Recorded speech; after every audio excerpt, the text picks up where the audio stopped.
Hello అండి, అందరికీ welcome to study Adda channel. So అయితే ఎలా ఉన్నారు? బాగున్నారా అందరూ? అయితే మనం ఈరోజు ఈ ఛానల్ ద్వారా 30 మోస్ట్ ఇంపార్టెంట్ కరెంట్ అఫైర్స్ అయితే డిస్కస్ చేద్దామండి. అయితే ఎవరైతే విద్యార్థులు ఆర్ఆర్బీ, ఎస్ఎస్సి అలాగే స్టేట్స్ సంబంధిత ఎగ్జామ్స్కి ప్రిపేర్ అవుతున్నారో వాళ్ళందరికీ కూడా ఈ కరెంట్ అఫైర్స్ అనేది చాలా ఉపయోగపడుతుందండి. సో ఎవ్రీడే మన ఛానల్ యందు ఈ కరెంట్ అఫైర్స్ అనేవి మీకు క్లాసెస్ ప్రొవైడ్ చేస్తున్నాం. ఓకే అండి. అయితే ఎవరైతే ఈ ఛానల్ని ఫస్ట్ టైం చూస్తున్నారో ఛానల్ని సబ్స్క్రైబ్ చేయండి. అలాగే వీడియో నచ్చినట్లయితే లైక్ చేయండి. ఇంకెందుకు ఆలస్యం, వచ్చేయండి ఈరోజు సెషన్ స్టార్ట్ చేసేద్దాం. ఫస్ట్ క్వశ్చన్ చూడండి. రాష్ట్రపతి ద్రౌపది ముర్ము ఇటీవల భారత నౌకా దళానికి చెందిన స్వదేశీ కాల్వరీ తరగతి జలాంతర్గామి ఐఎన్ఎస్ వాగషీర్లో ఏ నౌకాదళ స్థావరంలో ప్రయాణించారు? ఎవరు ప్రయాణించారండి? రాష్ట్రపతి ద్రౌపది ముర్ము గారు. దేంట్లో అండి? ఐఎన్ఎస్ వాగషీర్ ఏ నౌకాదళ స్థావరంలో ప్రయాణించారు? ఆప్షన్ వచ్చేసరికి Karwar, fort Blair, Goa and Kolkata. So correct answer ఏంటండి? ఆప్షన్ ఏ కార్వార్ స్థానంలో ఆవిడ ప్రయాణించడం జరిగింది. So first question answer option A. Next question చూడండి. చూడండి, భారత్ ఆస్ట్రేలియా ఆర్థిక సహకారం మరియు వాణిజ్య ఒప్పందం, దీన్ని ఈసీటీఏ అని అంటారండి. దీనికి సంబంధించిన ఏవి కరెక్టో చెప్పండి. ఆప్షన్ ఏ, ఆస్ట్రేలియా భారత్కు చెందిన 100% టారిఫ్ లైన్లపై కస్టమ్స్ సుంకాలు రద్దు చేసింది. అలాగే ఆప్షన్ బి, ఈ ఒప్పందంలో కేవలం రక్షణ మరియు అణుశక్తి రంగాలు మాత్రమే చేర్చబడ్డాయి.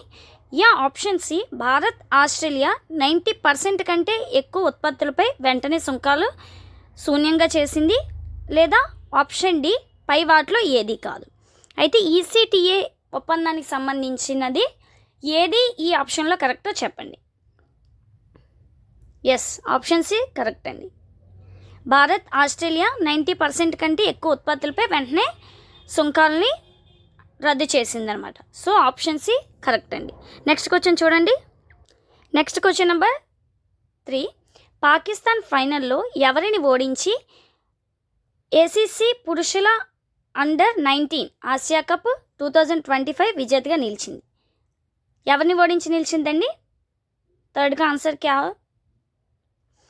ఎస్, భారత్ని ఓడించి పాకిస్తాన్ ఫైనల్లో పురుషుల అండర్-19 ఆసియా కప్ని అయితే గెలిచింది. నెక్స్ట్ క్వశ్చన్ చూడండి. నెక్స్ట్ క్వశ్చన్ నెంబర్ 4 అండి. భారత్ ఇటీవల పినాకా గైడెడ్ రాకెట్కు తొలి విజయవంతమైన ప్రయోగ పరీక్ష నిర్వహించింది. ఈ రాకెట్ వ్యవస్థకు సంబంధించిన కింది ప్రకటనలను పరిశీలించండి. దీనిని భారత్ అంతరిక్ష పరిశోధన సంస్థ అంటే ఇస్రో అభివృద్ధి చేసింది. లేదా దీని సామర్థ్యం సుమారు 90 కిలోమీటర్స్. లేదా ఇది మల్టీ బ్యారల్ రాకెట్ లాంచర్ వ్యవస్థ. ఆప్షన్ డి, బి మరియు సి రెండు అండి. అయితే పినాకా గైడెడ్ రాకెట్ని అయితే మన భారతదేశం అయితే ప్రయోగించింది. దీనికి సంబంధించింది ఏది కరెక్టో చెప్పండి. దీని సామర్థ్యం సుమారు 90 కిలోమీటర్లు. అలాగే ఇది మల్టీ బ్యారల్ రాకెట్ వ్యవస్థ అండి. So option B and C రెండు కరెక్ట్. ఆన్సర్ ఏంటండి? ఆప్షన్ డి కరెక్ట్ ఆన్సర్ అండి. సరే, నెక్స్ట్ క్వశ్చన్ చూసేద్దాం. నెక్స్ట్ క్వశ్చన్ చూడండి. హర్యానా ప్రభుత్వం హిసార్ జిల్లాను విభజించి హన్సీను రాష్ట్రంలోని కొత్త జిల్లాగా ప్రకటించింది. ఇప్పుడు హర్యానాలో మొత్తం జిల్లాల సంఖ్య ఎంత? ఫిఫ్త్ క్వశ్చన్ ఆన్సర్ ఏంటండి? Yes, option D sign correct answer అండి.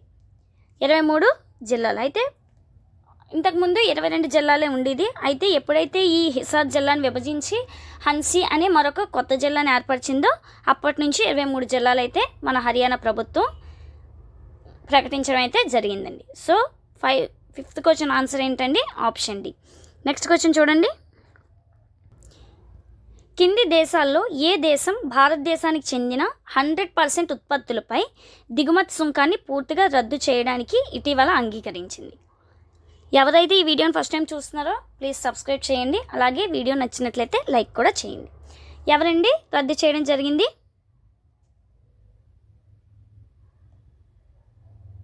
Yes, New Zealand. నెక్స్ట్ క్వశ్చన్ చూడండి. ప్రశ్న సంఖ్య 7. విజ్ఞాన్ రత్న సత్కారం 2025 ఎవరితో సత్కరించబడింది? విజ్ఞాన్ రత్న సత్కారం ఎవరికి లభించింది? ఎస్ అండి, ప్రొఫెసర్ జయంత్ విష్ణు నార్లీకర్కి అయితే మన విజ్ఞాన రత్న సత్కారం అనేది లభించింది. నెక్స్ట్ క్వశ్చన్ చూడండి. Question number 8. భారత్ ఇటీవల తదుపరి తరం ఆకాశ్ క్షిపణి అంటే ఆకాశ్ ఎన్జీ క్షిపణి వ్యవస్థను విజయవంతంగా పరీక్షించింది. ఈ పరీక్ష మరియు క్షిపణికి సంబంధించిన కింది ఆప్షన్లో ఏది సరైనదో చెప్పండి. ఆప్షన్ ఏ, ఈ పరీక్ష చాందీపూర్లోని ఇంటిగ్రేటెడ్ టెస్ట్ రేంజ్ నుండి నిర్వహించబడింది. లేదా ఆప్షన్ బి, ఇది 70 నుండి 80 కిలోమీటర్ల దూరం వరకు లక్ష్యాన్ని ఛేదించగలదు. లేదా ఆప్షన్ సి, ఇది మాక్ 2.5 నుండి 3 వేగంతో ప్రయాణిస్తుంది. ఆప్షన్ డి పైవన్నీ సత్యమే.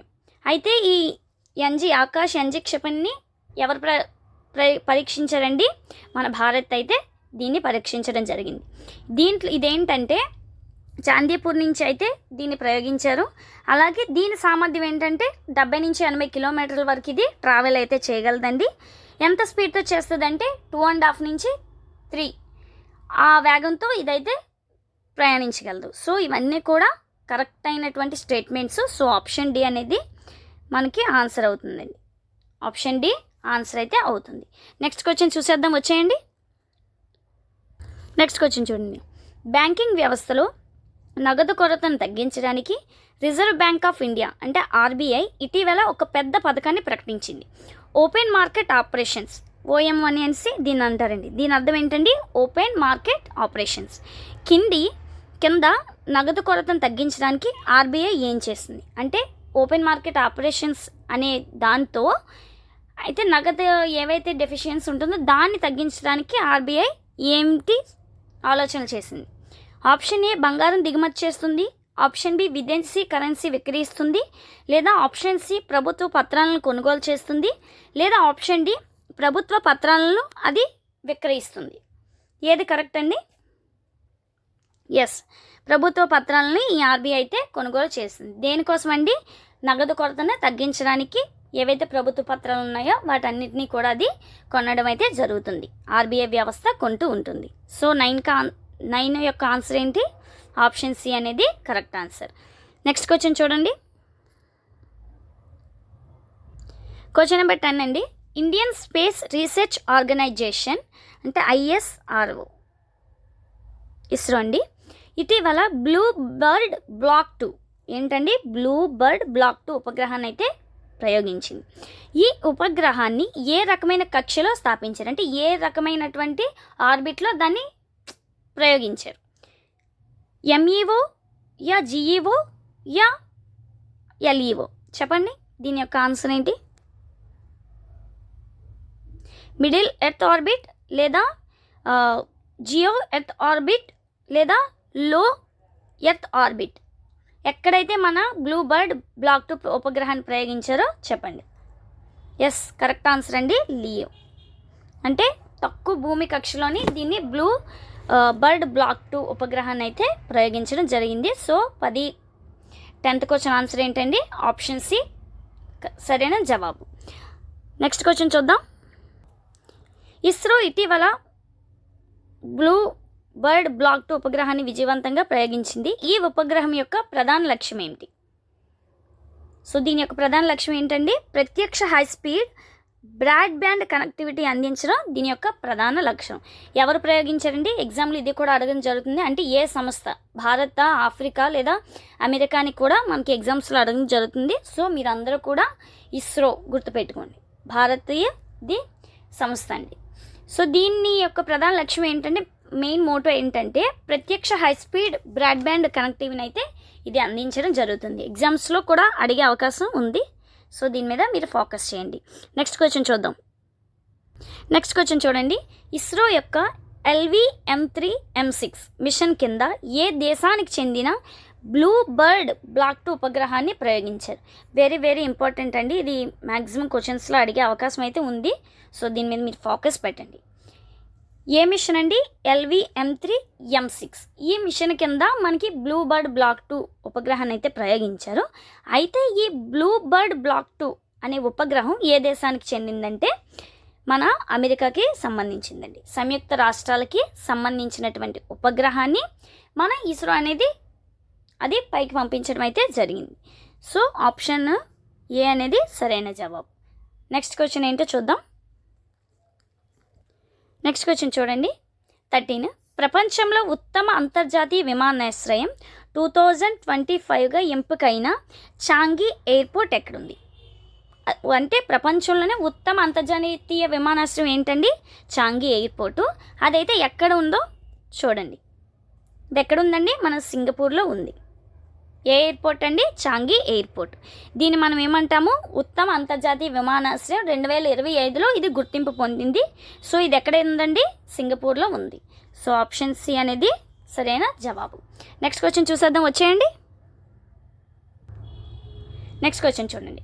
ఇటీవల నిర్వహించిన సయ్యద్ ముస్తాక్ అలీ ట్రోఫీ 2025 విజేత, అంటే ఆ టైటిల్ విన్నర్ ఎవరో చెప్పండి. 14 ఆన్సర్ ఏంటండి? ఎస్, జార్ఖండ్. ఏంటండి ఆ టైటిల్? ట్రోఫీ నేమ్ ఏంటి? సయ్యద్ ముస్తాక్ అలీ ట్రోఫీ అండి. ఇది కూడా గుర్తుపెట్టుకోండి. ఎవరు దీన్ని గెలిచారండి? జార్ఖండ్ స్టేట్ అయితే దీన్ని గెలవడం జరిగింది. నెక్స్ట్ క్వశ్చన్ చూడండి. ప్రధానమంత్రి నరేంద్ర మోదీ ఇటీవల ఎక్కడ గోపీనాథ్ బోర్డోలోయ్ అంటే 80 అడుగుల ఎత్తైన విగ్రహాన్ని ఆవిష్కరించారు? ఎవరు ఆవిష్కరించారో అడుగుతారు క్వశ్చన్. ఎవరు, ఎక్కడ, ఎంత ఎత్తు అనే కూడా ఈ ప్రశ్నలు అయితే మనకి ఎగ్జామ్స్లో చూడడం అనేది జరుగుతుంది. అంటే స్టాటిక్ జీకేతో పాటు కరెంట్ అఫైర్స్ కూడా డెప్త్గా అడుగుతారండి. సో మీరు ఇవి గుర్తుపెట్టుకోవాలి. అంటే ఎవరు, ఎక్కడ, ఎంత అని కూడా ఈ ప్రశ్న నుంచి అయితే మనకి, అంటే ఈ ప్రశ్న నుంచే ఇంకా అనేక ప్రశ్నలు అయితే మనకి రెడీ అవ్వడం జరుగుతుంది. ఎవరు చేశారండి? మన నరేంద్ర మోదీ గారు చేశారు. ఎక్కడ చేశారు? అది క్వశ్చన్ కదా. అయితే ఎంత అడుగుల ఎత్తులో, అంటే ఎంత అడుగుల ఎత్తైన విగ్రహాన్ని ఆయన ఆవిష్కరించారంటే 80 అడుగుల ఎత్తైన విగ్రహాన్ని ఆవిష్కరించారు. ఆ విగ్రహం నేమేంటి? గోపీనాథ్ బోర్డోలాయ్ విగ్రహం అయితే ఆయన ఆవిష్కరించడం జరిగింది. ఎక్కడ ఆవిష్కరించారండి? మన గువాహటిలో, అస్సాంలో అయితే దీన్ని ఆవిష్కరించడం జరిగింది. ఈ విధంగా మనకి ఏంటంటే క్వశ్చన్స్ లింక్తో అడుగుతూ ఉంటారు. సో ఆ లింక్స్ అన్నిటిని కూడా మనం కవర్ చేసుకుంటూ వెళ్దాం. నెక్స్ట్ క్వశ్చన్ చూడండి. నెక్స్ట్ క్వశ్చన్ నెంబర్ 16 అండి. సంప్రదాయ వైద్యంపై WHO యొక్క 2వ గ్లోబల్ శిఖరాగ్ర సదస్సు 2025 ఇటీవల న్యూఢిల్లీలో జరిగింది. ఇక్కడ నుంచి మనకు ఒక పాయింట్ రెడీ అవుతుందండి. దేంటండి? 2వ గ్లోబల్ శిఖరాగ్ర సదస్సు ఎక్కడ జరిగింది? న్యూఢిల్లీలో జరిగింది. సో ఇదొక బిట్ అండి. అలాగే ఈ సదస్సులో ప్రధానమంత్రి నరేంద్ర మోదీ ఏ ఔషధ మొక్కపై స్మారక తపాలా స్టాంపు విడుదల చేశారు? దీన్నే మనం ఈ విధంగా కూడా అడుగుతారు. డాక్ స్టాంప్ అని కూడా దీన్ని అంటారు. గుర్తుపెట్టుకోండి. ఎవరు రిలీజ్ చేశారండి? మన నరేంద్ర మోదీ గారు. ఏ సభలో చేశారు? WHO యొక్క 2వ గ్లోబల్ శిఖరాగ్ర సదస్సులో దీన్ని రిలీజ్ చేయడం అయితే జరిగింది. సో ఏ మొక్కపై అండి? వెరీ గుడ్, అశ్వగంధ అనే దానిపైన మనకి డార్క్ స్టాంప్ అనేది రిలీజ్ చేయడం జరిగింది. నెక్స్ట్ క్వశ్చన్ చూడండి. పార్లమెంట్ ఇటీవల Viksit Bharat G RAM G bill 2025 అయితే ఆమోదించింది. ఎవరు ఆమోదించారు? పార్లమెంట్. దీనికి సంబంధించింది ఏది కరెక్టో చెప్పండి. చూడండి, ఈ సంవత్సరం అంటే ఈ చట్టం కింద సంవత్సరానికి 125 డేస్ అనేది వర్కింగ్ డేస్గా చేయడం జరిగింది. అలాగే దీని యొక్క ఎక్స్పెన్సివ్ నిష్పత్తి అంటే సెంట్రల్ స్టేట్కి సంబంధించి 50:50 ఉందండి. సో ఈ బిల్లుని అయితే పార్లమెంటు ఆమోదించడం జరిగింది. So right option D. Next question చూడండి. పార్లమెంట్ ఆమోదించిన Viksit Bharat G RAM G bill 2025 వల్ల పంచాయతీ రాజ్ వ్యవస్థపై ఎటువంటి ప్రభావం ఉంటుంది? సో పంచాయతీ రాజ్ వ్యవస్థపై ఎటువంటి ప్రభావం ఉంటుందంటే ఆర్థికంగా, అంటే ఎకనామికల్గా, అలాగే టెక్నాలజికల్గా కూడా దీని మీద రైట్స్ అనేవి పెరుగుతూ ఉంటాయి. అంటే ఏవైతే డ్యూటీస్ ఉన్నాయో అవన్నీ కూడా పెరుగుతూ ఉంటాయి. ఇదండి దీని మీద ప్రభావం. అంటే మన పంచాయతీ రాజ్ వ్యవస్థ ఏదైతే ఉందో ఆ సంస్థల పైన ఈ విధంగా, అంటే ఎకనామికల్గా అలాగే టెక్నికల్గా కూడా దాని మీద డ్యూటీస్ అలాగే రైట్స్ అనేవి బాగా పెరుగుతూ ఉంటాయి. వర్క్ కూడా ఎక్కువగా పెరుగుతూ ఉంటుంది. నెక్స్ట్ క్వశ్చన్ చూడండి. పార్లమెంట్ ఇటీవల ఆమోదించిన Viksit Bharat G RAM G bill ప్రకారం అగ్రిటెక్ స్థాపన బాధ్యత ఎవరి వద్ద ఉంటుంది? అది ఎవరి వద్ద ఉంటుందండి? ఎవరి వద్ద ఉంటుందండి? ఎస్, పీపీపీ అంటారు, అంటే ట్రిపుల్ మోడల్ అని కూడా అంటారు. పబ్లిక్ ప్రైవేట్ పార్ట్నర్షిప్ మోడల్ అండి. దీన్ని ఎవరి వద్ద ఉంటుంది? దీని అధికారం అంటే ఏవి స్థాపించే అధికారం ఉంటుందండి? అగ్రిటెక్ హబ్స్ అనేవి ఎస్టాబ్లిష్ చేసే అవకాశం లేదా అధికారం వీరి దగ్గర ఉంటుంది. నెక్స్ట్ క్వశ్చన్ నెంబర్ 20 చూడండి. ఒమాన్ దేశం ప్రధానమంత్రి నదీ మోదీకి ఏ అత్యున్నత పౌర పురస్కారాన్ని ప్రదానం చేసింది? వెరీ వెరీ ఇంపార్టెంట్ క్వశ్చన్ అండి, అడిగే ఛాన్సెస్ మోస్ట్ ప్రాబబ్లీగా ఉంటాయి. సో ఏ దేశం అండి? ఒమాన్ దేశం. ఇది కూడా గుర్తుపెట్టుకోండి, ఇక్కడ నుంచి కూడా ఒక బిట్ వస్తుంది. ఏ దేశం ప్రధానమంత్రి నరేంద్ర మోదీకి అత్యున్నత పౌర పురస్కారాన్ని ప్రదానం చేసిందంటే దాని ఆన్సర్ ఏంటండి? ఒమాన్ దేశం. ఎవరిని చేసిందని అంటే మన నరేంద్ర మోదీ గారిని. సరేనండి, అది ఏ పురస్కారంతో చేసిందనేది ఇప్పుడు మనకు వచ్చింది. ఏ పురస్కారం అండి? ఆర్డర్ ఆఫ్ ఉమెన్ అనే పురస్కారంతో సత్కరించడం అయితే జరిగింది. 20 క్వశ్చన్ ఆన్సర్ ఏంటండి? ఆప్షన్ సి కరెక్ట్ అయిన జవాబు. నెక్స్ట్ క్వశ్చన్ చూడండి. అయితే ఈ అంటే ఏమైనా పర్యటనకు సంబంధించి కానీ పురస్కారాలకు సంబంధించి కానీ క్వశ్చన్స్ రీసెంట్గా చాలా ఎగ్జామ్స్లో మన ఆర్ఆర్బీ కానీ ఎస్ఎస్సిస్లో కానీ అడగడం జరుగుతుంది. సో దీని మీద మీరు ఫోకస్ చేయండి. ఎవ్రీడే మన ఈ ఛానల్ నందు కరెంట్ అఫైర్స్ అయితే వస్తూ ఉంటాయి. అలాగే స్పోర్ట్స్ నుంచి కానీ అవార్డ్స్ నుంచి అలాగే న్యూ అపాయింట్మెంట్స్ గురించి కూడా మీకు నేను ఈ సెషన్స్ అయితే ప్రొవైడ్ చేస్తాను. ప్రధానమంత్రి నరేంద్ర మోదీ ఇటీవల ఒమాన్కు అధికారిక పర్యటన చేశారు. ఈ పర్యటన సందర్భంగా భారత్ మరియు ఒమాన్ ఏ రంగంలో సహకారం కోసం కొత్త కారిడార్పై అంగీకరించాయి? దీని నుంచి ఎలాంటి క్వశ్చన్ అడుగుతారో చూడండి.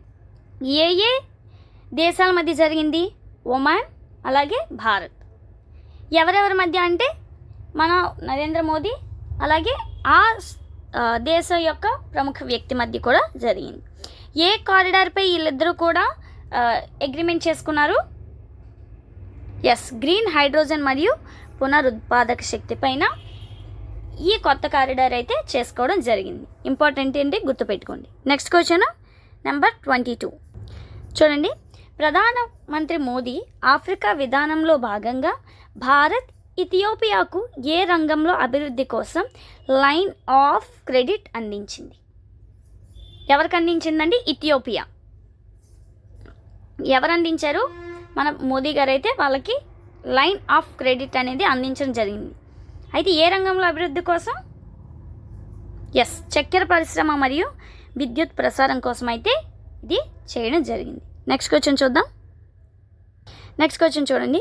ప్రధానమంత్రి మోదీ ఇటీవల జోర్డాన్ పర్యటనలో పాల్గొన్నారు. ఈ పర్యటన సందర్భంగా సంతకం చేసిన ఒప్పందాల్లో కింది వాటిలో ఏది చేర్చబడలేదు? ఎస్, అయితే ఈ ఒప్పందం అంటే ఎంఓయూసి అనే ఒప్పందం చేసుకున్నారు. దానిలో పునరుత్పాదక శక్తి అలాగే జనరల్ వనరుల నిర్వహణ అలాగే సాంస్కృతిక మార్పిడి అయితే చేయడం జరిగింది.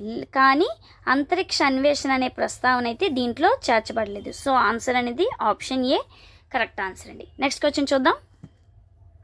నెక్స్ట్ క్వశ్చన్ చూడండి. సాంస్కృతిక పర్యాటకాన్ని ప్రోత్సహించడానికి జోర్డాన్లో పెట్రా స్థలంని భారతదేశంలో ఏ ప్రదేశంతో ట్విన్నింగ్ ఒప్పందం? ఏ ఒప్పందం అండి? ట్విన్నింగ్ ఒప్పందం కుదుర్చుకున్నారు. దేంతో అండి? భారత్ అలాగే జోర్డాన్. చెప్పండి దీని యొక్క ఆన్సర్ ఏంటి? ఎస్, ఎల్లోరా. ఎల్లోరా అనే ప్రదేశంతో వీళ్ళు ట్విన్నింగ్ ఒప్పందం అయితే చేసుకోవడం జరిగింది. ఎవరెవరు? Bharat plus Jordan. ఓకే అండి. నెక్స్ట్ చూద్దాం. డిసెంబర్ 18న ఐక్యరాజ్య సమితి యునైటెడ్ నేషన్స్ యొక్క ఏ అధికారిక భాషా దినోత్సవం జరుపుకుంటారు? డిసెంబర్ 18 అండి. Yes, Arabic. Option C correct అండి. నెక్స్ట్ క్వశ్చన్ చూద్దాం. Question number 26. ఇటీవల ప్రారంభించిన ప్రాజెక్ట్ మహాదేవ ఏ క్రీడకు సంబంధించింది? ఫుట్బాల్ లేదా హాకీ లేదా క్రికెట్ లేదా పైవేమీ కాదు? 26 ఆన్సర్ ఏంటండి? ఫుట్బాల్కి సంబంధించింది.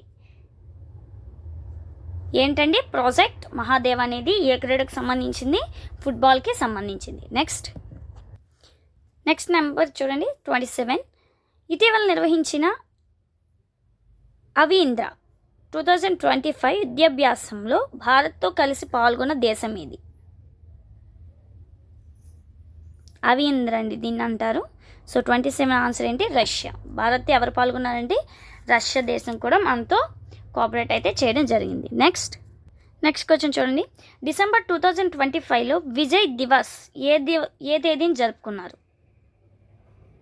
Yes, December 16. విజయ్ దివస్ ఎప్పుడు జరుపుకుంటారండి? డిసెంబర్ 16 అయితే జరుపుకుంటారు. నెక్స్ట్ చూసేద్దాం. నెక్స్ట్ చూడండి.